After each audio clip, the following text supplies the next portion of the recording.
In the early 1900s, America was roaring into the future. Steam engines ruled the rails, horseless carriages rattled across dirt roads, and a new age of invention was unfolding. The center of this revolution stood a man who wasn't born into wealth, wasn't handed a company, and never set out to be an automotive giant. His name was Walter Percy Chrysler, a farm boy from Kansas who started as a railroad mechanic, covered in grease and sweat, with nothing more than curiosity in his hands and determination in his heart. Yet within 3 decades, that same man would create one of the big 3 automakers of Detroit, a company that challenged Ford, rivaled General Motors, and reshaped the future of the automobile. This isn't just the story of a car brand, it's the story of a dreamer who turned wrenches into empires, a mechanic who became a mogul, and a legacy that continues to roll on wheels of steel. This is the full history of Walter Chrysler, the man who built his name into legend. Early life and railroad days. Walter Percy Chrysler was born on April 2nd, 1875, in the small town of Wamego, Kansas. He wasn't born into wealth, privilege, or big city opportunity. Instead, his childhood was defined by wide prairies, hard work, and the values of self-reliance that shaped so many Americans of his era. His father was a locomotive engineer, and young Walter grew up, fascinated by the machines that thundered across the plains. While other kids dreamed of becoming cowboys, Walter was already captivated by gears, steel, and the raw power of engines. At just 17 years old, Chrysler took his first real step into the industrial world by becoming a machinist's apprentice. The work was grueling, 12-hour shifts covered in soot, handling heavy tools in sweltering shops. But Walter had something more valuable than education. He had curiosity. He wanted to know how everything worked, down to the last bolt and rivet. His passion soon led him into the world of railroads, which at the time were the lifeblood of America. By the late 1800s, railroads weren't just transportation, they were the engines of progress, connecting farms to cities, steel mills to ports, and people to new horizons. Walter Chrysler threw himself into this world with determination, rising from apprentice to mechanic and master machinist. But Walter wasn't content with simply doing the job. He had an eye for detail, and more importantly, a knack for improving what he touched. His talent didn't go unnoticed. Soon he was promoted to works manager at the Chicago Great Western Railroad and later became superintendent of motive power for the Fort Worth and Denver Railway. Chrysler's career in railroads gave him more than just experience with engines. It taught him discipline, leadership, and efficiency, lessons that would later define his approach to building cars. Where others saw problems, Walter saw opportunities. He had the rare gift of combining hands-on mechanical expertise with a visionary's perspective. By the early 1900s, Chrysler had climbed high in the railroad world. He became the works manager of the American Locomotive Company, ALCO, in Pittsburgh, earning both respect and a handsome salary. By all measures, he had made it. He was a successful man in his 30 seconds, providing for his family and secure in his career, but fate had other plans. In 1908, something caught Walter Chrysler's eye. Not a train, but a car. At the time, the automobile was still seen as a novelty, a toy for the rich, often unreliable and impractical, compared to the mighty railroad. Yet, when Chrysler bought his first car, a $5,000 car, Locomobile, he didn't even know how to drive it. What he did know was that he wanted to take it apart. Piece by piece, bolt by bolt, Walter stripped that car down in his garage, studying every mechanism, every gear, until he understood it completely. This moment would change his life, because for the first time, Walter Chrysler realized that the future wasn't on the rails, it was on the roads. Entry into the automobile industry. By the early 1900s, Walter Chrysler had carved out a secure career in the railroad industry. He was respected, well paid, and already held high-level managerial positions. Most men in his shoes would have settled comfortably into that life, but Walter Chrysler wasn't. Most men, he was restless, ambitious, and above all fascinated by the automobile. In 1911, his chance came. Charles W. Nash, then president of Buick Motor Company, took notice of Chrysler's reputation as a mechanical genius and an efficient leader. Buick, which was part of William C. Durant's rapidly growing General Motors empire, needed strong, disciplined managers who could bring order to its expanding operations. Chrysler fit the role perfectly. So, at the age of 36, Walter made the bold leap, leaving the comfort of the railroad world for the uncertain future of automobiles. He accepted the position of works manager at Buick in Flint, Michigan. Overnight, he went from managing locomotives and rail depots to overseeing the production of cars, a field still seen as unstable and experimental at the time. The transition was not easy. Buick's factories were chaotic, its methods inefficient, and waste was rampant. Walter Chrysler attacked these problems with the same discipline he had learned on the railroads. He reorganized workflows, introduced tighter cost controls, and demanded higher standards of quality. To Chrysler, efficiency wasn't just about saving money. It was about building cars that ordinary Americans could trust, and it worked. Under his leadership, Buick's production skyrocketed. The company became the cornerstone of GM's success, consistently outperforming rivals and generating the profits that Durant used to build the rest of his automotive empire. But Walter Chrysler wasn't just a manager. He was a leader who inspired his workers. Known for walking the factory floor and engaging directly with mechanics and assembly line workers, he had a reputation for being approachable and hands-on. Unlike some executives who distanced themselves from labor, Chrysler valued the men who built the cars because he had once been in their shoes. By 1916, Walter Chrysler's reputation was untouchable. He was promoted to president of Buick Motor Company, a meteoric rise considering he had entered the automobile business only 5 years earlier. With Chrysler at the helm, Buick became the top-selling brand within General Motors, rivaled only by Ford in national popularity. But there was tension brewing behind the scenes.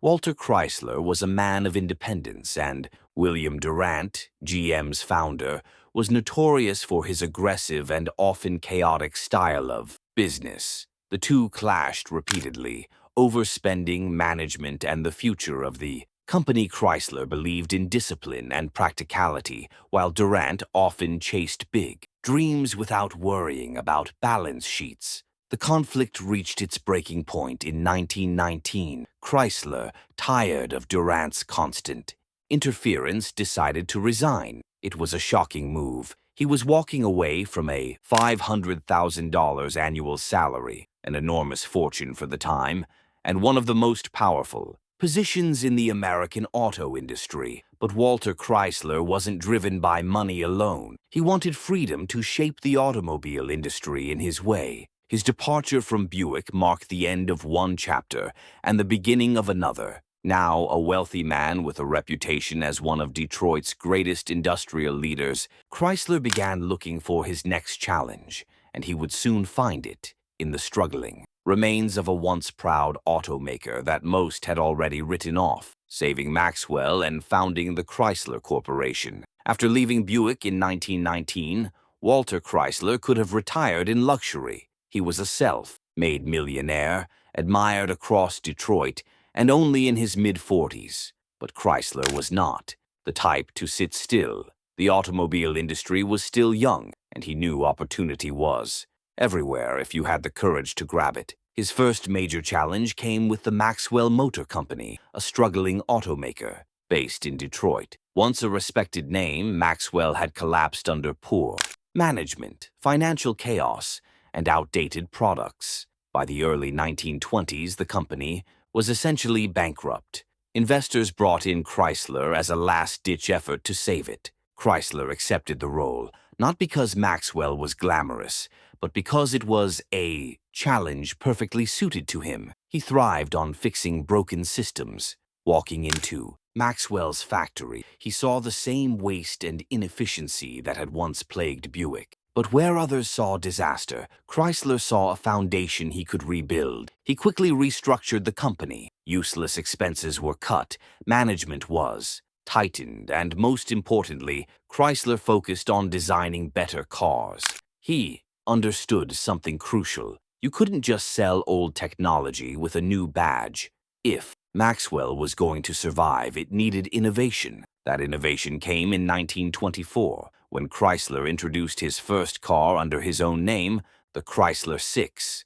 It was a revelation. Unlike most cars of its time, which were underpowered and expensive, the Chrysler 6 offered high performance, durability, and affordability all in one package. It featured advanced engineering for its era, including a high compression engine, hydraulic brakes, and replaceable oil and air filters. These weren't just gimmicks, they were practical improvements that made driving safer, faster, and more reliable. The public took notice. The Chrysler 6 was priced competitively at $1,565, but it delivered performance normally found in cars costing much more. Auto journalists praised it. Consumers rushed to dealers, and suddenly Walter Chrysler's name wasn't just on the factory walls. It was on the lips of American drivers. The success of the Chrysler 6 gave Walter the leverage he needed. By 1925, Maxwell was officially reorganized into the Chrysler Corporation. Walter Chrysler had gone from a railroad mechanic to the founder of his own car company in less than 2 decades. But he wasn't done yet. Chrysler didn't just want to run another car brand. He wanted to build an empire to rival Ford and General Motors. His strategy was bold. Instead of focusing on one type of customer, Chrysler would create a multi-brand lineup, each serving a different slice of the market. The Chrysler brand would target the middle and upper middle class with stylish, well-engineered cars. Plymouth, launched in 1928, would offer affordable cars for working-class families, directly challenging Ford's Model T and Chevrolet. DeSoto, also launched in 1928, filled the gap between Plymouth and Chrysler, aimed at value-conscious buyers who wanted a bit more style and power. And when Chrysler purchased the Dodge Brothers Company in 1928, he gained not only a well-established brand, but also manufacturing plants, dealer networks, and instant credibility in the market. In just a few years, Walter Chrysler had built his company into a major force. By the end of the 1920s, Chrysler Corporation was part of Detroit's Big Three, standing proudly alongside Ford and General Motors. The story of Maxwell's collapse and Chrysler's rise wasn't just about cars. It was about Walter Chrysler's ability to see value where others saw ruin and to transform failure into opportunity. Where most businessmen ran from the mess, Chrysler leaned in and built a dynasty. Expansion, innovation, and the Chrysler building era. By the late 1920s, Walter Chrysler had transformed himself from a railroad mechanic into the head of one of America's big three automakers. But he wasn't satisfied with simply competing. He wanted to push boundaries both in engineering and in reputation, and to leave a legacy that would stand as tall as the skyscrapers rising over New York. Engineering innovation. Walter Chrysler believed cars should combine performance, safety, and affordability. This philosophy shaped every vehicle his company built. In an era when many manufacturers still cut corners, Chrysler's cars were loaded with forward-thinking features. Hydraulic brakes. Chrysler was among the first to make them standard, while competitors still relied on outdated mechanical systems. High compression engines. These gave Chrysler cars more power and efficiency, appealing to drivers who wanted speed without sacrificing reliability. Affordable quality. Unlike some luxury brands that priced themselves out of reach, Chrysler positioned its cars for the middle class, ensuring that innovation wasn't just for the wealthy. This approach paid off. Chrysler Corporation quickly gained a reputation as the automaker that offered the most engineering per dollar. a tagline that became its identity throughout the 1930s. Expanding the empire, in 1928, Chrysler made bold moves that reshaped the company. He launched Plymouth and DeSoto to cover different market segments and purchased the Dodge brothers company to gain a strong foothold in production and distribution. These decisions gave Chrysler Corporation one of the most diverse lineups in the industry, from affordable family cars to stylish mid-range models and rugged Dodges. Chrysler now had something for every American driver.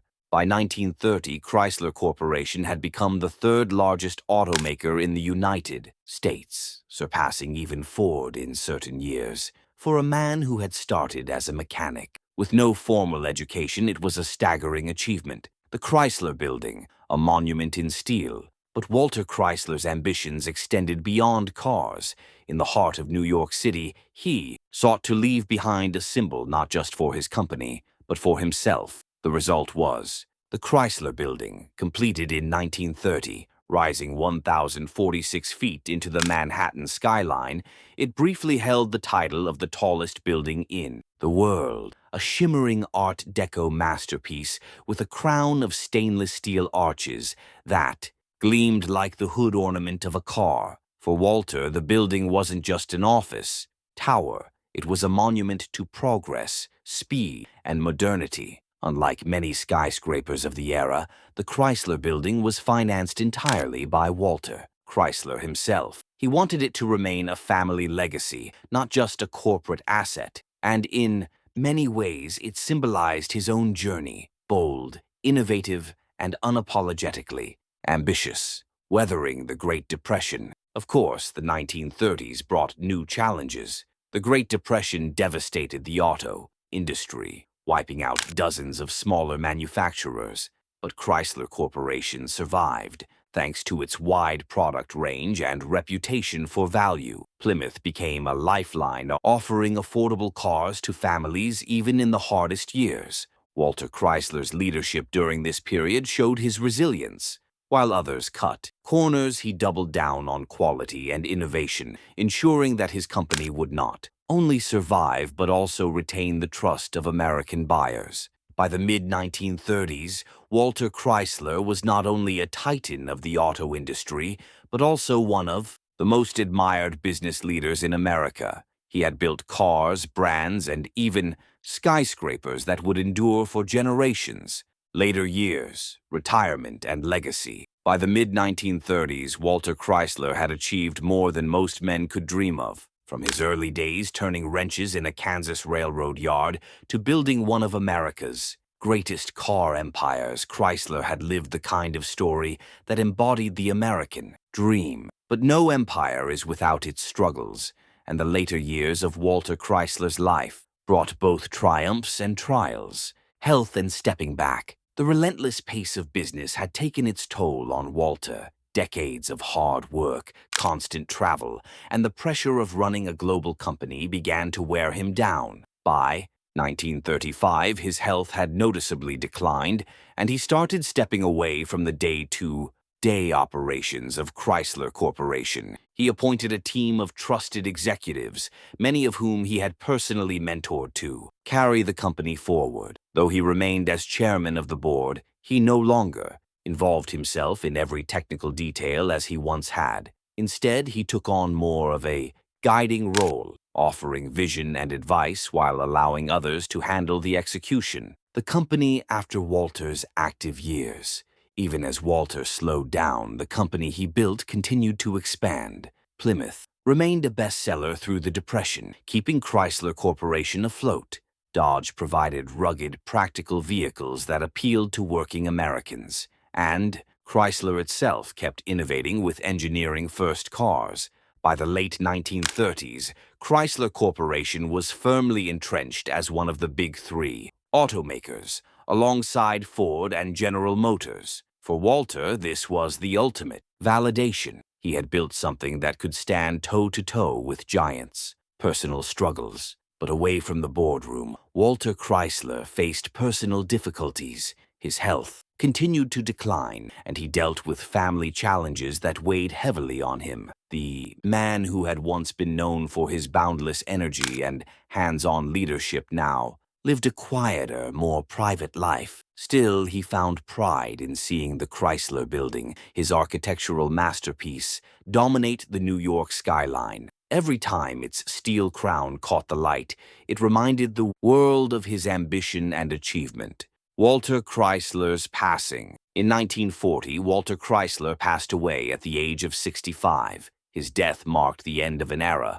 but the company he created carried on, powered by the foundations he had laid. Chrysler's rise from a Kansas mechanic to the head of one of America's great corporations became a story told in business schools, boardrooms, and car enthusiast circles alike. Legacy. Walter Chrysler's legacy is more than just the company that still bears his name. It is a story of innovation, risk-taking, and vision. He believed cars should be engineered for safety, reliability, and performance, not just for show. He proved that diversification from Plymouth to Dodge could strengthen a company against economic storms and through the Chrysler Building. He left behind one of the most iconic landmarks in New York City, a symbol of ambition and progress. Today, Chrysler remains a cornerstone of automotive history. While the industry has changed dramatically since Walter's time, his influence still